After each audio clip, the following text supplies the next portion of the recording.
Eu acho que essa questão do colapso orçamentário também corrobora a tese do Lula não ser candidato. Porque ele sabe que quem pegar o próximo mandato tá lascado. Assim, eles contrataram um colapso obrigatório, né, com o arcabouço fiscal, crescendo o gasto a 2,5% real, mais inflação, né, ao ano, também aumentando as obrigatoriedades constitucionais, o piso de saúde, piso de educação, que quando vai, assim, o discurso já está contratado e, aliás, a gente já precisa ir aplicando a vacina para ele. Quando o PT perder as eleições e o próximo presidente tiver que desvincular a saúde, tiver que desvincular a educação, tiver que fazer a desvinculação do salário mínimo de previdência, de BPC, o discurso do PT vai ser: olha só, foi só a gente perder a eleição que estão cortando da saúde, da educação, do aposentado, daquele que recebe BPC, foi só, tá vendo? Era isso, o plano sempre foi cortar do mais pobre. Pô, tô vendo até o Lindenberg falando isso daí. Esse vai ser o discurso, a gente precisa vacinar a população disso, de mostrar, olha, eles construíram esse colapso. Eles agora criam um orçamento e fundos privados paralelos para executar o pé de meia, fora do orçamento, ilegalmente, até o Tribunal de Contas da União, né, entrando com ações em relação a isso. Mesma coisa pro Vale Gás, todos os programas que são vitrine do governo, e eu tava questionando o Sidônio ontem, até falei: ô Sidônio, conversa com a Haddad, que se vocês vencerem a reeleição, cara, você tá lascado pra comunicar o que vocês vão ter que fazer. Tudo que você comemorou aqui, farmácia popular, Minha Casa Minha Vida, CAP, CNPq, política ambiental, vai ter zero de orçamento pra 2027, zero de orçamento pra 2027. Então, e pior do que isso, como o Renan colocou, a despesa obrigatória vai ultrapassar 100%. É como se você tivesse lá que pagar o seu convênio de saúde, que pagar a escola dos seus filhos, que pagar a sua segurança, que pagar o seu condomínio. E essas despesas ultrapassam 100% do seu salário. Sem você contar o que você gasta com água, com luz, com telefone, porque a gente está falando literalmente de não poder pagar conta de luz de ministério. É literalmente apagão, né? Então, esse discurso, e eu acho importante da gente colocar isso na campanha, porque se vence um presidente da República que sabe, todo mundo sabe que isso vai ter que ser feito, todo mundo, de todos os aspectos ideológicos, todos os candidatos, todos os governadores sabem que isso precisa ser feito. Alguns com mais profundidade, outros com menos, mas todo mundo sabe que precisa ser feito. E como o Renan colocou, nenhum deles vai falar na campanha. Em eles não falando na campanha, e essa sendo a primeira medida que eles vão precisar tomar, o PT tá com o discurso pronto, fácil, porque é uma medida dura, é um remédio amargo, e ele vai sair como estelionatário eleitoral. E vai ter dificuldade de aprovar porque não falou em campanha que ia precisar, porque já não utilizou o canhão midiático das eleições para fazer a defesa do programa que ele vai ter que implementar. É perfeito isso. E só para entender, muita gente fica, não, a gente vai ter um presidente pós-polarização. Tá, só pra colocar na cabeça da galera, nem Tarcísio, nem Ratinho, nem Zema tem voto de opinião. Eles estão todos aguardando o Bolsonaro dar o endosso deles. Se esse cara ganha uma eleição sem avisar o que vai precisar ser feito, aí chega lá, bom, eu tô com uma ideia aqui, eu vou desvincular do salário mínimo do BPC, que vai fazer igual o Temer, vai acontecer com o Temer, vai a popularidade ficar lá embaixo, vai ficar super refém do Centrão e você vai ter um governo fantasma, moribundo, rodando por vários anos.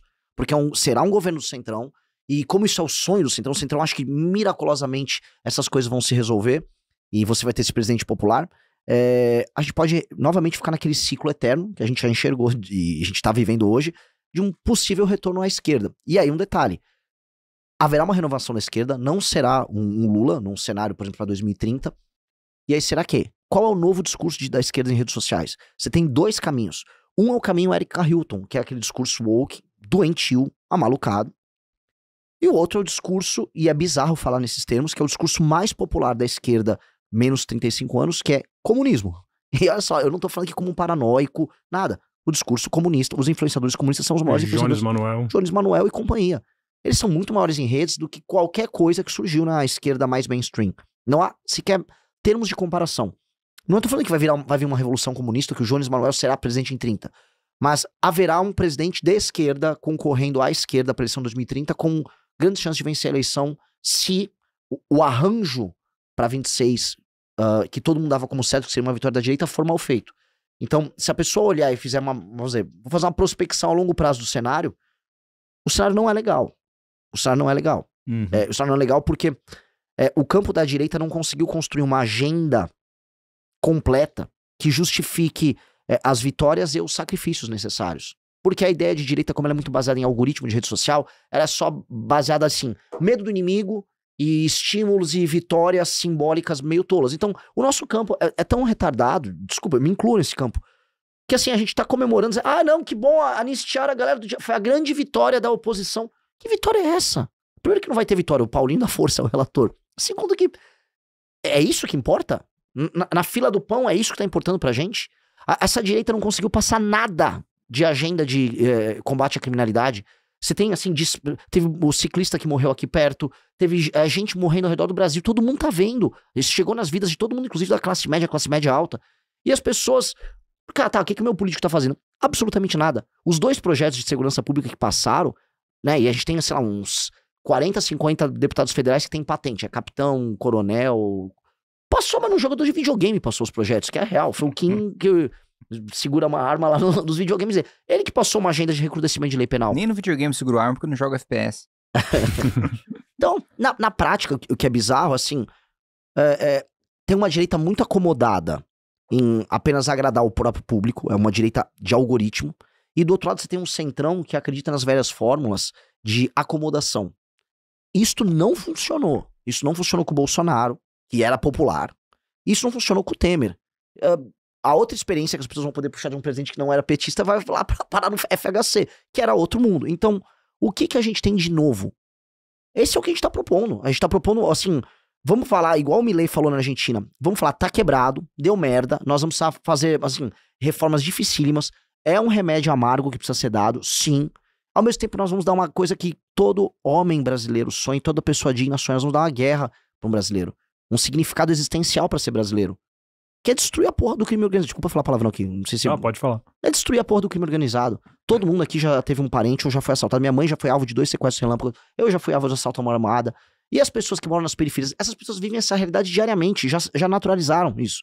Então vamos entregar essa guerra. Vamos botar o Estado, que as pessoas pagam impostos caríssimos, à disposição delas pra uma guerra que do cara mais pobre ao cara mais rico todo mundo concorda. Beleza. E vamos também fazer os sacrifícios. Vai ter um sacrifício gigantesco que todas as camadas sociais no Brasil vão fazer, mas que vai se pagar, cara, porque eu não quero me estender, mas assim, se você perguntar para um presidenciável, como você gostaria de entregar em termos econômicos seu governo em 2030? Acho que, vamos lá, um PIB crescendo a 5,5%, legal, o Brasil não tão dependente da China em termos de exportação, começando a ter uma maior complexidade econômica interna, sem ser um agroexportador eterno, um exportador de matéria-prima, legal, bacana. Taxa de juros, quanto? Quanto você teria? 4, 5% seria ideal? Tá, vocês conseguem imaginar hoje o Brasil com 4 a 5% de taxa de juros? É inimaginável.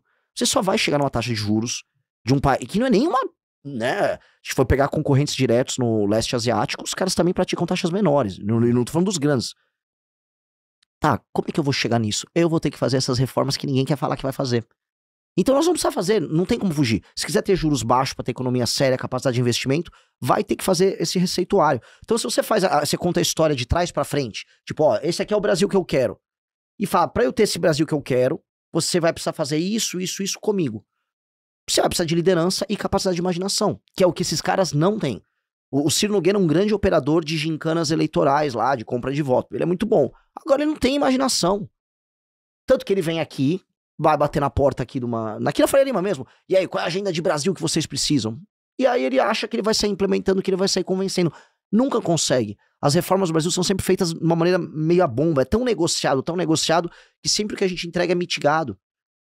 A gente chegou no momento, assim, que a gente tá batendo na parede, o Brasil vai ter um colapso, algo vai precisar ser feito, e a gente vai escolher a intensidade desse algo. Historicamente, toda vez que a gente bate nessa parede, a gente vai fazer uma reforma que vai dar uma pedaladinha por mais uns 2, 3 anos, uns 5 anos. Por exemplo, a Previdência. A gente vai ter que fazer outra reforma previdenciária. E aí? Então, vamos fazer outra reforminha ou vamos... Né? O que a gente tá precisando fazer é isso, é tomar medidas muito duras. E o que a gente quer propor precisamos ter alguém na presidência da República, e meio que já, e o problema tem que ser na próxima, não dá pra... não, vamos ter um projeto pra daqui 10 anos. Não, alguém vai precisar fazer medidas que vão ecoar por 30, 40, 50 anos.